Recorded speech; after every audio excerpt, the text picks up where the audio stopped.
All right, good evening. Welcome back to Compound Interesting. Today's video, we're going to answer the age-old question, Bitcoin or altcoins, or perhaps a mixture of both.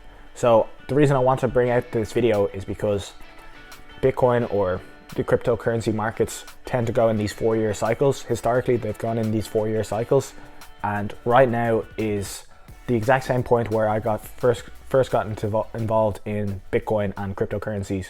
So 4 years ago now roughly is when I first got involved in cryptocurrencies. Maybe a little bit longer ago, but basically the year before Bitcoin and all the altcoins really went into a bubble. That's when I first got involved in investing, actually. So I first got involved in investing in cryptocurrencies, believe it or not. So I've been through everything. Anyone who's getting involved in cryptocurrency right now, I've been through the exact same emotions that you're going to go through for the next year.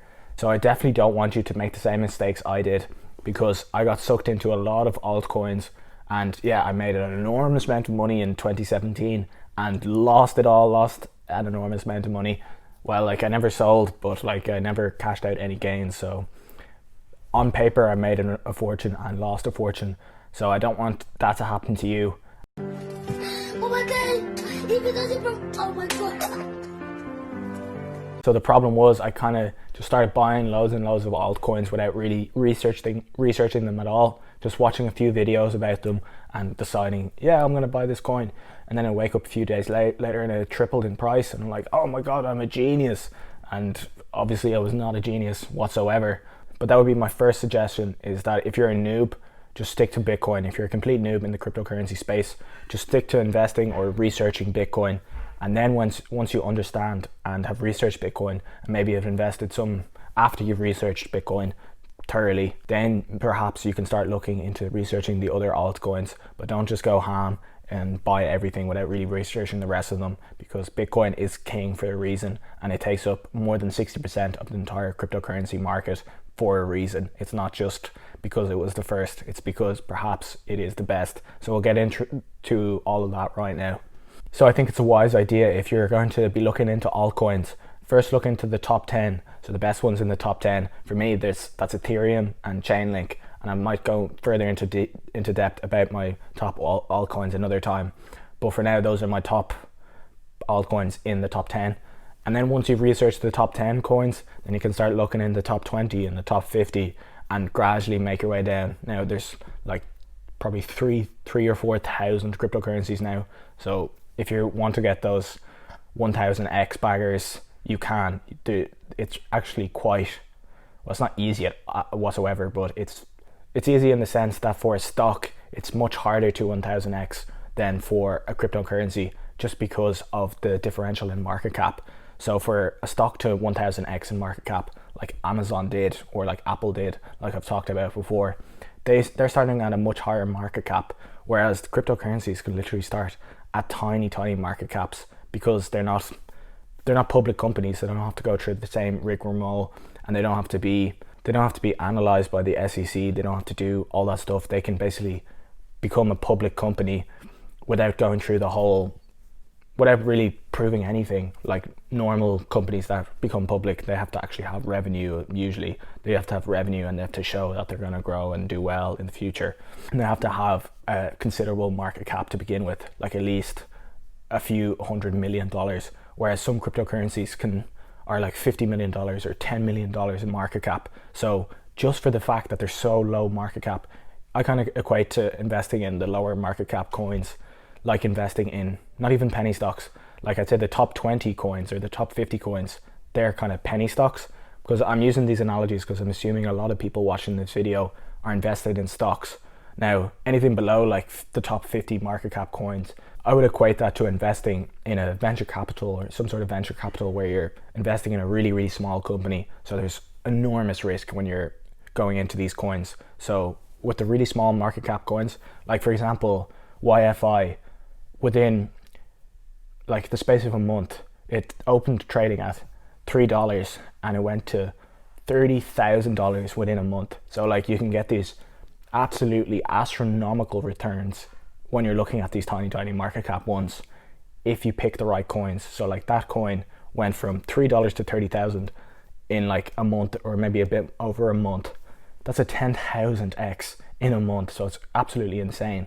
But with every one of those, there's hundreds that go from $3 to 3 cents. It takes an enormous amount of research to find an enormous amount of risk to find those absolute gems that you could find. So why, if I was involved in the DeFi space, so I'm not sure if you're aware of DeFi, I'm not going to get into it actually here right now, but personally I'm not invested in any coins below the top 50. Just for me, it's just too much risk and too much work involved in finding those coins. So this is only for experienced cryptocurrency investors. So even me, I don't think I'm as experienced as some people out there, so I don't recommend whatsoever in getting involved in these coins unless you have a lot of experience. If you are going to be looking into altcoins and are interested in investing in altcoins, I would highly recommend not trying to find the next Bitcoin, because Bitcoin is the next Bitcoin, as in Bitcoin has already been chosen in the market to be the store of value, censorship resistant, fungible, etc., etc. Bitcoin has its place, so don't try and find something that's like, oh, we have faster transactions than Bitcoin, we're going to be used. Faster transactions is a terrible argument for any cryptocurrency, because people don't really need a decentralized fast transaction.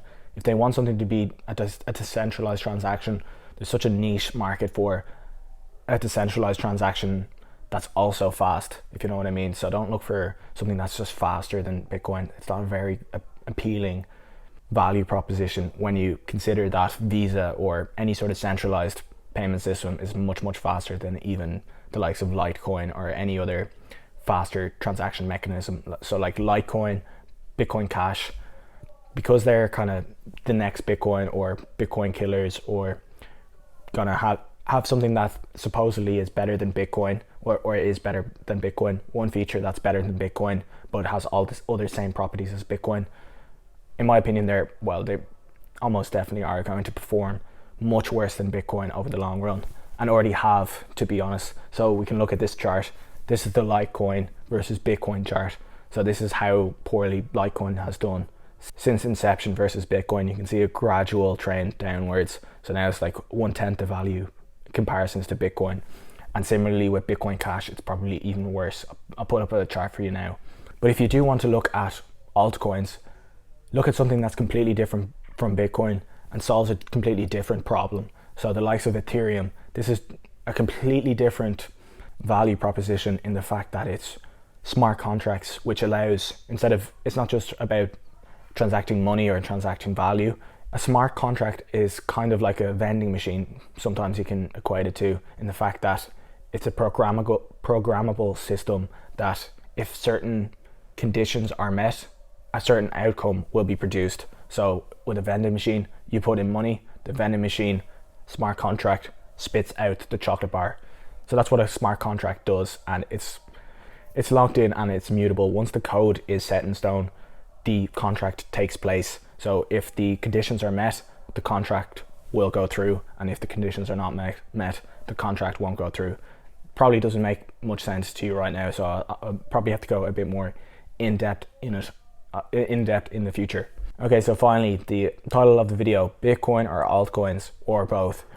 Well, I can tell I'm not going to give you advice, obviously, but I'm just trying to give you as much information from my own personal view. So for me, my own personal portfolio, and I think my personal crypto portfolio is actually less relevant than what I think now, because as I said, I bought a load of shit coins back in the day that I wouldn't be investing in right now.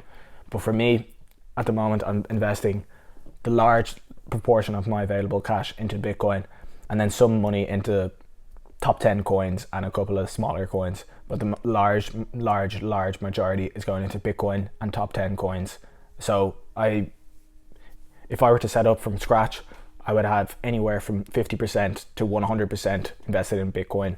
So depending on your risk tolerance and what you've researched and what you think will do well in the future, you can vary that percentage. But for me, I think I'm about 50 to 60% in Bitcoin, about 20 to 30% Ethereum, and then about 10 to 20% in altcoins.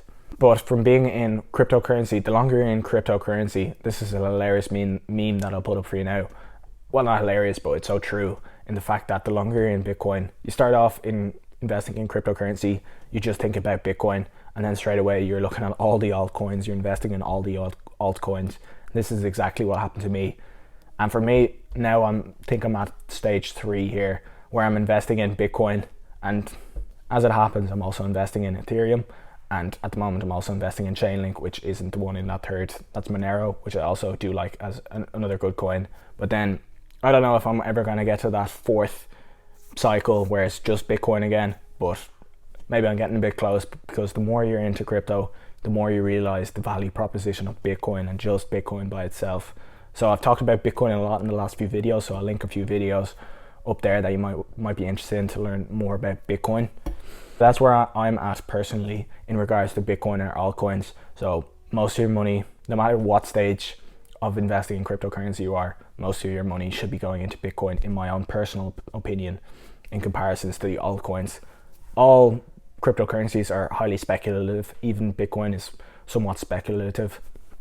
So be careful and manage your risk tolerance, and don't invest more than you're willing to lose, blah, blah, blah, blah, blah. I'm sure you're sick of hearing that. But if you do want to invest in those smaller market cap coins, you can get those crazy returns. So I wish you all the best if you want to try that. But yeah, you need to really research. Lastly, I just want to quickly say, be really careful of Ponzi schemes and scams in the Bitcoin community, or not even Bitcoin, in the cryptocurrency community, or not the community, but there are scammers out there and there are Ponzi schemes. And me personally, I'm very embarrassed to say it, but I fell for a Ponzi scheme, lost a substantial amount of money in the Ponzi scheme, BitConnect. So it seems so obvious in hindsight that it was a Ponzi scheme, but in the moment everyone's getting sucked into it, everyone's making a fortune, and everyone's blabbering on about it. And even though I'm supposedly smart at the time, I thought I was smart, I got sucked into it and put not a huge amount of money. Like I'm not gonna be on food stamps for the rest of my life, but yeah, it was definitely a bit embarrassing to have lost money in that. So be really careful of Ponzi schemes. If it's too good to be true, it is. And any sort of scam coins, I'm not going to mention any coins, but there are definitely some pump and dump coins, scam coins, like coins that people start, say all this stuff, get it hyped up, and then they just dump all the coins that they made. So if you're new, be super careful in this space, please. And if you're investing large amounts of money, keep it safe on a hardware wallet. I think Ledger Nano are doing 40% off at the moment, so I'll link that. That's linked in the description if you want to get 40% off a Ledger Nano wallet. That's a hardware wallet where you can keep your Bitcoin safe and not on an exchange. If you have large amounts of crypto, you should probably think about doing that. Okay, so I just wanted to give you kind of a first impression of the Bitcoin versus altcoin argument and where I stand in regards to that question. If you enjoyed this quick video, I'd hugely appreciate if you could give me a quick like, subscribe for more cryptocurrency and investing in the stock market videos, turn on the notification bell, and thank you so much for watching. I really hope you learned something, and I hope you get 1,000 bagger in the cryptocurrency space, and I can't wait to see you in the next video. Thank you so much. Goodbye.